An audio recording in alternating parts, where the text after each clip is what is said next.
ನಮಸ್ಕಾರ ಸ್ನೇಹಿತರೆ. ಕಾಕ್ರೋಚ್ಗಳ ವಿರುದ್ಧ ಕಿಡಿಕಾರ್ತಿರುವ ಕಂಗನಾ ರಾನವತ್ ಬಗ್ಗೆ ನಿಮ್ಗೆ ಗೊತ್ತಾ? ಈಕೆ ಬದುಕಿನ ರೋಚಕ ಕತೆ ಹೇಗಿದೆ? ಹೃತಿಕ್ ರೋಷನ್ ಕಂಗನಾಗೆ ಮೋಸ ಮಾಡಿದ್ರ? ಕಂಗನಾ ನಶೆ ಬದುಕಿನ ಬಗ್ಗೆ ನಿಮ್ಗೆ ಗೊತ್ತಾ? ಈಕೆ ಸಂಸದೆಯಾಗಿದ್ದು ಹೇಗೆ? ಮಾಡಿರುವ ಆಸ್ತಿ ಎಷ್ಟು? ಎಲ್ಲವನ್ನು ಈ ವಿಡಿಯೋದಲ್ಲಿ ಡೀಟೇಲ್ ಆಗಿ ಹೇಳ್ತೀವಿ. ಅದಕ್ಕೂ ಮುನ್ನ ನೀವಿನ್ನೂ ನಮ್ಮ ಚಾನಲ್ಗೆ ಸಬ್ಸ್ಕ್ರೈಬ್ ಆಗಿಲ್ಲ ಅಂದ್ರೆ ಈಗಲೇ ಆಗಿ ನಮ್ಗೆ ಸಪೋರ್ಟ್ ಮಾಡಿ. ನಿಮ್ಮ ಬೆಂಬಲ ನಮಗೆ ತುಂಬಾ ಮುಖ್ಯ. 1986 ಮಾರ್ಚ್ 23ರಂದು ಜನನ. ಕಂಗನಾ ರಾನಾವತ್ 1986 ಮಾರ್ಚ್ 23ರಂದು ಹಿಮಾಚಲ ಪ್ರದೇಶದ ಬಾಮ್ಲಾ ಅನ್ನೋ ಪ್ರದೇಶದಲ್ಲಿ ಜನಿಸಿದ್ರು. ಇವರದ್ದು ರಜಪೂತ ಕುಟುಂಬವಾಗಿತ್ತು. ತಂದೆ ಅಮರ್ದೀಪ್ ರಾನಾವತ್ ಉದ್ಯಮಿ ಆಗಿದ್ರು. ತಾಯಿ ಆಶಾ ಸ್ಕೂಲ್ ಟೀಚರ್ ಆಗಿದ್ರು. ಕಂಗನಾಗೆ ಓರ್ವ ಅಕ್ಕ ಮತ್ತು ತಮ್ಮ ಕೂಡ ಇದ್ದಾರೆ. ಮುತ್ತಜ್ಜ ಶಾಸಕರಾಗಿ ಕೆಲಸ ಮಾಡಿದ್ರೆ ಅಜ್ಜ IAS ಅಧಿಕಾರಿ ಆಗಿದ್ರು. ಜಾಯಿಂಟ್ ಫ್ಯಾಮಿಲಿ ಇವರದಾಗಿದ್ದು ಬಂಗಲೆಯಲ್ಲಿ ಆರಾಮವಾಗಿ ಬಾಲ್ಯ ಜೀವನ ಕಳಿತು. ತಂದೆ ತಮ್ಮನಿಗೆ ಪ್ಲಾಸ್ಟಿಕ್ ಗನ್ ತಂದು ಕೊಟ್ರೆ ಕಂಗನಾಗೆ ಗೊಂಬೆ ತಂದು ಕೊಡ್ತಿದ್ರು. ಆದ್ರೆ ಕಂಗನಾಗೆ ಇದು ಇಷ್ಟ ಆಗ್ತಿರ್ಲಿಲ್ಲ. ಈ ರೀತಿ ಯಾಕೆ ತಾರತಮ್ಯ ಮಾಡ್ತೀರಿ, ನನಗೂ ಗನ್ನೇ ಬೇಕು ಅಂತ ಹಠ ಹಿಡಿತಿದ್ರು. ಸಣ್ಣ ವಯಸ್ಸಿಂದಲೂ ಹಠಮಾರಿ ಸ್ವಭಾವ ಹೊಂದಿದ್ರು ಕಂಗನಾ.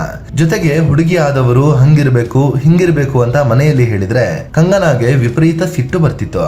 ಓದಿನಲ್ಲಿ ಮುಂದೆ ಡಾಕ್ಟರ್ ಆಗುವ ಕನಸು. ಫ್ಯಾಷನ್ ಲೋಕಕ್ಕೆ ಎಂಟ್ರಿ ಕೊಟ್ಟಿದ್ದು ಹೇಗೆ? ಚಿಕ್ಕ ವಯಸ್ಸಿಂದಲೂ ಕಂಗನಾ ಓದಿನಲ್ಲಿ ತುಂಬಾ ಮುಂದೆ ಇದ್ರು. ಡಾಕ್ಟರ್ ಆಗ್ಬೇಕು ಅಂತ ಕನಸು ಕೂಡ ಕಂಡಿದ್ರು. ಆದ್ರೆ PUCಯಲ್ಲಿ ಓದುತ್ತಿದ್ದಾಗ ಕೆಮಿಸ್ಟ್ರಿ ಸಬ್ಜೆಕ್ಟ್ ನಲ್ಲಿ ಫೇಲ್ ಆದ್ರು. ಇದು ತಮ್ಮ ಕರಿಯರ್ ಬಗ್ಗೆ ಕಂಗನಾ ರೀಥಿಂಕ್ ಮಾಡುವಂತೆ ಮಾಡ್ತು.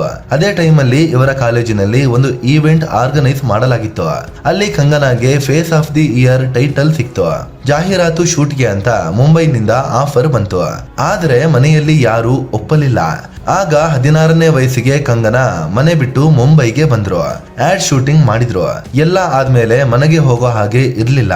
ಹೀಗಾಗಿ ದೆಹಲಿಯಲ್ಲಿ ತನ್ನ ಓರ್ವ ಫ್ರೆಂಡ್ ಜೊತೆ ಉಳ್ಕೊಂಡ್ರು. ಮಾಡೆಲ್ ಆಗಿ ಬಣ್ಣದ ಬದುಕಿಗೆ ಎಂಟ್ರಿ. ದೆಹಲಿಗೆ ಬಂದ ಕಂಗನಾ ಮಾಡೆಲಿಂಗ್ ಕ್ಷೇತ್ರದಲ್ಲಿ ತೊಡಗಿಸಿಕೊಂಡ್ರು. ಆಡಿಷನ್ ಗಳನ್ನ ಕೊಟ್ರು. ಈ ನಡುವೆ ಇಂಟರ್ನ್ಯಾಷನಲ್ ಆಡ್ ಏಜೆನ್ಸಿ ಒಂದಕ್ಕೆ ಸೆಲೆಕ್ಟ್ ಆದ್ರು. ಅಲ್ಲಿ ಕೆಲಸ ಮಾಡ್ಬೇಕಾದ್ರೆ ಕಂಗನಾ ಅವರನ್ನ ಎಲ್ಲರೂ ಹೊಗಳ್ತಿದ್ರು. ನೋಡೋಕೆ ಚೆನ್ನಾಗಿದ್ಯಾ, ನೀನು ಸಿನಿಮಾಗೆ ಟ್ರೈ ಮಾಡ್ಬೇಕು ಅಂತ ಸಲಹೆ ಕೊಡ್ತಿದ್ರು. ಕಂಗನಾಗೂ ಬೇಕಿದ್ದಿದ್ದು ಇದೆ. ಈ ನಡುವೆ ಕಂಗನಾ ಥಿಯೇಟರ್ ಆರ್ಟಿಸ್ಟ್ ಆಗಿಯೂ ಕೆಲಸ ಮಾಡಿದ್ರು. ಇದಾದ್ಮೇಲೆ ಕಂಗನಾ ದೆಹಲಿಯಿಂದ ಮುಂಬೈಗೆ ಬಂದ್ರು.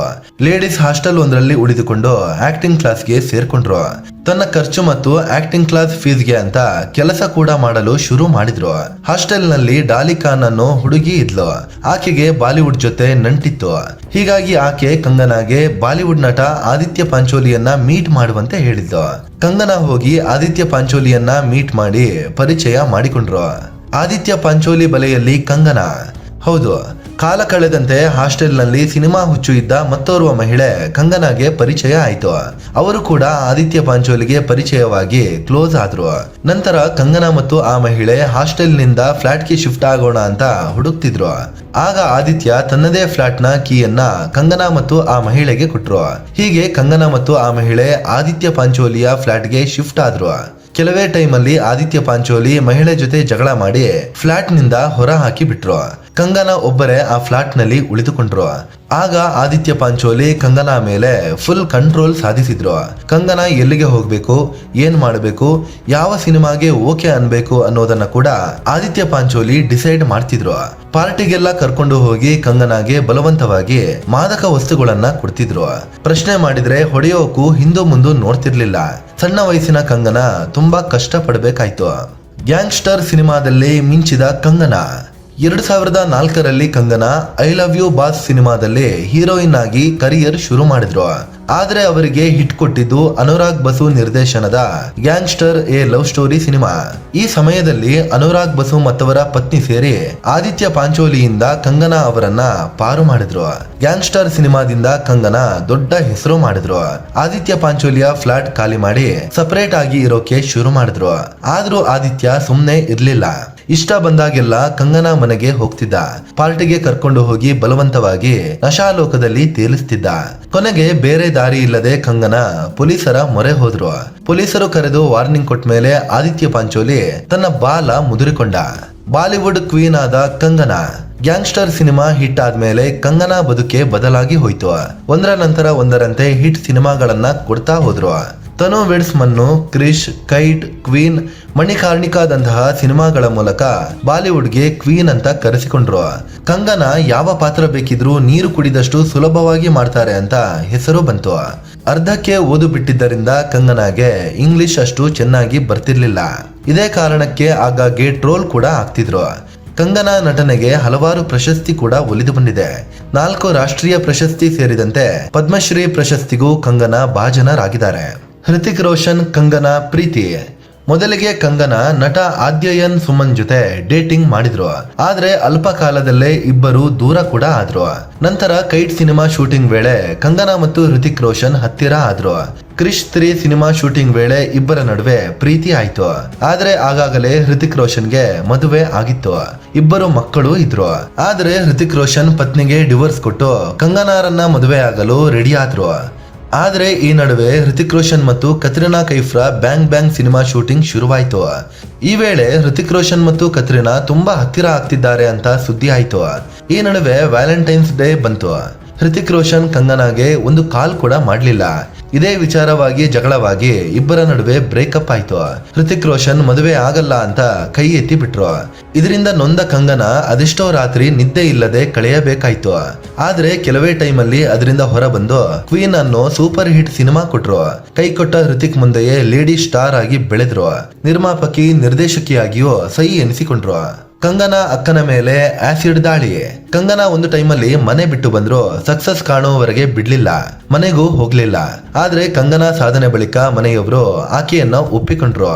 ಈಗ ಎಲ್ಲರೂ ಚೆನ್ನಾಗಿದ್ದಾರೆ. ಇನ್ನು ಕಂಗನಾ ಅಕ್ಕನ ಮೇಲೆ ಡೆಹ್ರಾಡೂನ್ ನಲ್ಲಿ ಆಸಿಡ್ ದಾಳಿ ನಡೆದಿತ್ತು.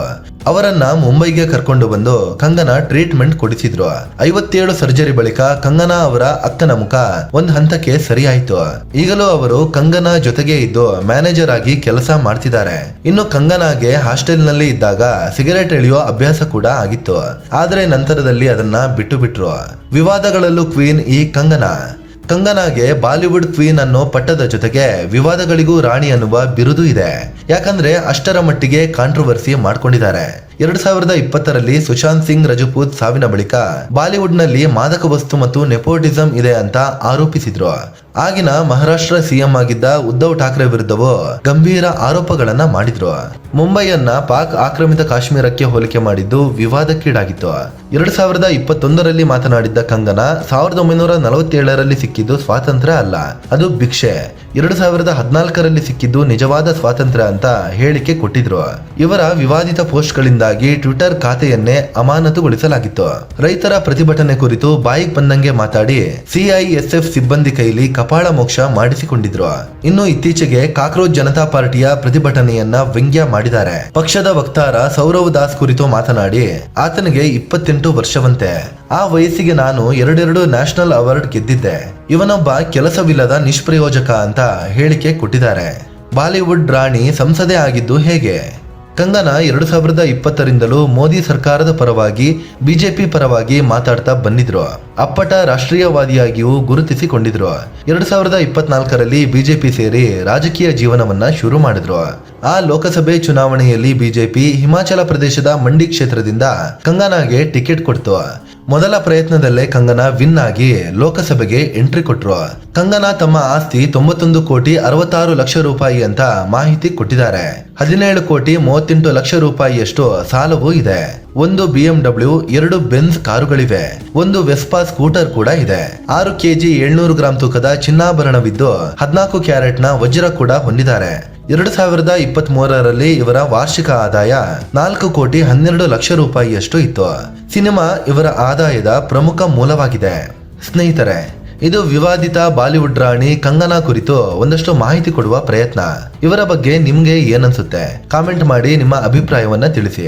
ಅದೇ ರೀತಿ ನೀವಿನ್ನೂ ನಮ್ಮ ಚಾನಲ್ಗೆ ಸಬ್ಸ್ಕ್ರೈಬ್ ಆಗಿಲ್ಲ ಅಂದ್ರೆ ಈಗಲೇ ಆಗಿ ನಮ್ಗೆ ಸಪೋರ್ಟ್ ಮಾಡಿ. ನಿಮ್ಮ ಬೆಂಬಲ ನಮ್ಗೆ ತುಂಬಾ ಮುಖ್ಯ. ಧನ್ಯವಾದ.